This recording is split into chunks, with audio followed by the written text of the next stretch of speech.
Halo semuanya, perkenalkan nama saya Putri Juwita dan pada video kali ini saya akan melakukan pengamatan dan analisis terkait pembikaian berita pada peristiwa Stadion Kanjuruhan 1 Oktober 2022 oleh media Narasi TV.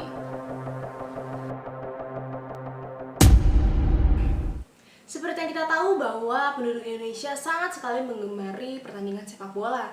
Dan ketika ada pertandingan sepak bola, para supporter akan menunjukkan antusiasme dan dukungannya kepada para pemain. Namun, pertandingan bola menjadi ancaman nyawa pada peristiwa Stadion Kanjuruhan 1 Oktober 2022. Jadi kericuhan antara supporter dan petugas keamanan yang menyebabkan menghilangnya sekitar 131 korban jiwa.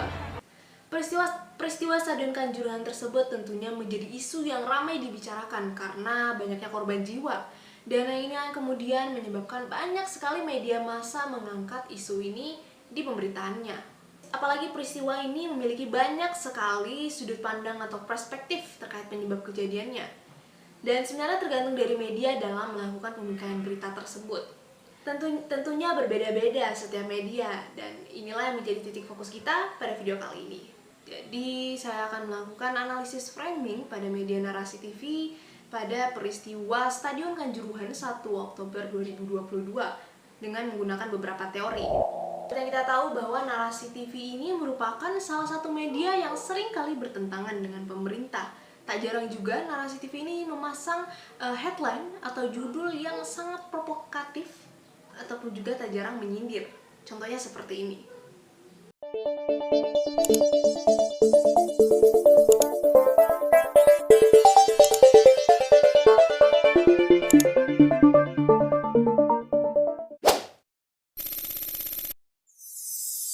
Robert Enigman menyebutkan bahwa framing dapat didefinisikan sebagai suatu proses melakukan seleksi atau menyoroti beberapa aspek pada suatu situasi untuk mempromosikan penafsiran tertentu.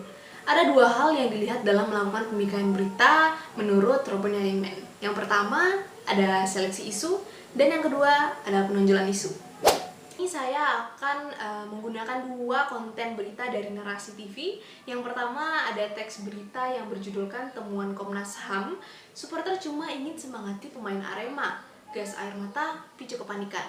Dan juga konten YouTube yang berjudul Bagaimana Bisa Ada Gas Air Mata di Kanjuruhan. Dan kemudian saya menggunakan dua konten tersebut untuk dianalisis framingnya berdasarkan model dari Robert Enigman. Penonjolan isu yang dilakukan oleh Narasi TV ini kita lihat dari pemilihan narasumbernya. Narasumber yang dipilih adalah Komnas HAM, di mana Komnas HAM menyampaikan pernyataan bahwa tidak ada indikasi penyerangan oleh supporter. Dan seperti yang kita tahu bahwa Komnas HAM merupakan lembaga yang dianggap berkredibel oleh masyarakat. Menurut saya Narasi TV ini ingin menonjolkan atau ingin membingkai berita bahwa sebenarnya supporter ini bukan penyebab dari kericuhan. Dan diharapkan atas pernyataan tersebut itu mampu membuat realitas yang pada kemudiannya akan dipercaya oleh masyarakat. Nah, yang kedua adalah pemakaian kosakata. Berikut beberapa contoh kalimat penekanan Narasi TV sebagai upaya penonjolan isu. Yang pertama adalah ternyata supporter ingin menyemangati Arema FC, pemain membenarkannya.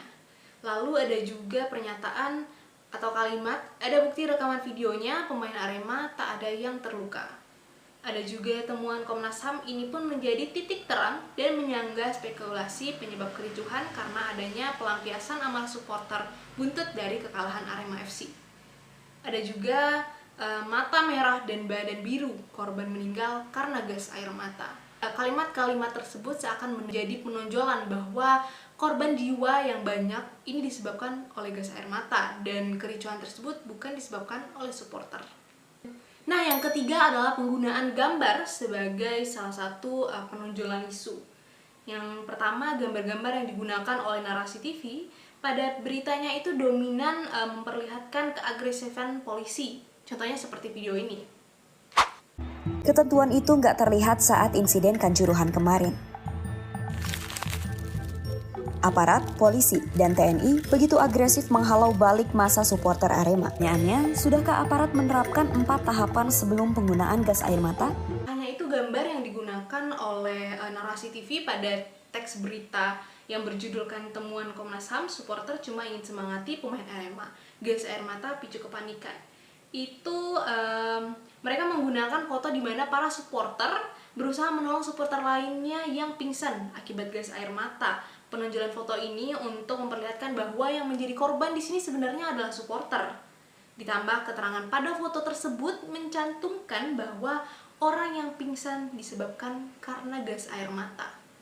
Tak hanya itu, dalam melakukan analisis framing, saya juga menggunakan perangkat analisis yang disebutkan oleh Robert Enninman, yaitu yang pertama adalah definisi problem. Dari hasil analisis saya terhadap teks berita bahwa permasalahannya adalah kericuhan antara supporter dan petugas keamanan yang menyebabkan banyaknya korban jiwa. Yang kedua adalah diagnose causes atau memperkirakan sumber masalah. Dari yang apa saya analisis dari teks berita narasi, mereka cenderung menyebutkan bahwa sumber masalah ini disebabkan karena agresivitas polisi dalam menyikapi tindakan supporter yang masuk ke tengah lapangan, bahkan menembakkan gas air mata ke arah supporter. Nah, yang ketiga adalah make moral judgment atau membuat keputusan moral. Dari hasil yang saya amati pada teks berita di narasi TV, moral yang bisa ditemukan adalah pentingnya bagi polisi untuk bertindak secara hati-hati dan melakukan mitigasi sesuai dengan SOP serta adanya tata kelola keamanan yang baik. Tidak semata-mata langsung menyerang supporter yang hanya ingin memberikan semangat pada pemain dan memberikan banyak sekali gas air mata.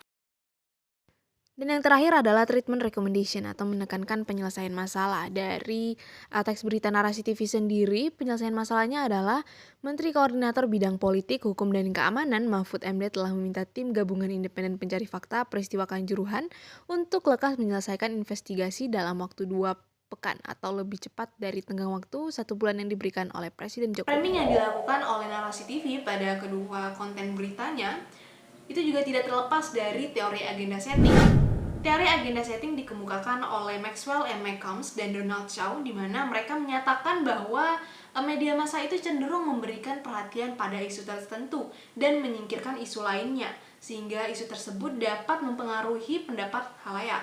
Sama halnya dengan narasi TV, di mana mereka cenderung memberikan perhatian pada isu agresivitas polisi, bukan kepada kericuhan yang juga sebenarnya disebabkan oleh supporter. Tak hanya itu, narasi TV juga lebih menyoroti pada isu bahwa sebenarnya supporter turun ke tengah lapangan itu merupakan hal yang wajar. Contohnya seperti narasi pada salah satu video narasi TV. Dalam sepak bola, ini sering terjadi meski dinilai problematik. Pitch invasion. Keberadaan pitch invasion dianggap mewakili ekspresi paling liar dalam sepak bola. Entah itu merayakan kemenangan atau kekecewaan. Tapi, mengapa di Kanjuruhan berujung tragedi? Tak hanya itu, narasi TV juga cenderung melihat kepada isu penembakan gas air mata. Kalau kita lihat pada web narasi TV itu banyak sekali konten yang berkaitan dengan gas air mata. Contohnya seperti ini. Bisa kita simpulkan bahwa suatu peristiwa bisa dikonstruksikan atau disampaikan secara berbeda-beda pada halayak, tergantung dari medianya itu sendiri. Dan hasil dari analisis framing dengan menggunakan model Robert Enninman menyebutkan berita yang dibentuk oleh narasi TV pada teks berita ini dan juga konten YouTube ini itu lebih menekankan bahwa kericuhan yang terjadi pada Stadion Kanjuruhan 1 Oktober 2022 itu terjadi bukan karena salah satu supporter yang turun ke tengah lapangan, melainkan karena tembakan gas air mata yang dilakukan oleh polisi yang pada kemudian memicu kepanikan dan menyebabkan banyaknya korban jiwa. Nah, jadi itu adalah hasil analisis framing berita pada peristiwa Stadion Kanjuruhan 1 Oktober 2022 pada media narasi TV. Yang ingin saya sampaikan bahwa tidak ada pertandingan sepak bola yang senilai dengan nyawa. Dan untuk media massa yang melakukan pemberitaan berita pada peristiwa ini, jangan sampai-sampai memberikan berita bohong atau hoax. Sekian dari saya, terima kasih atas perhatiannya. Assalamualaikum warahmatullahi wabarakatuh.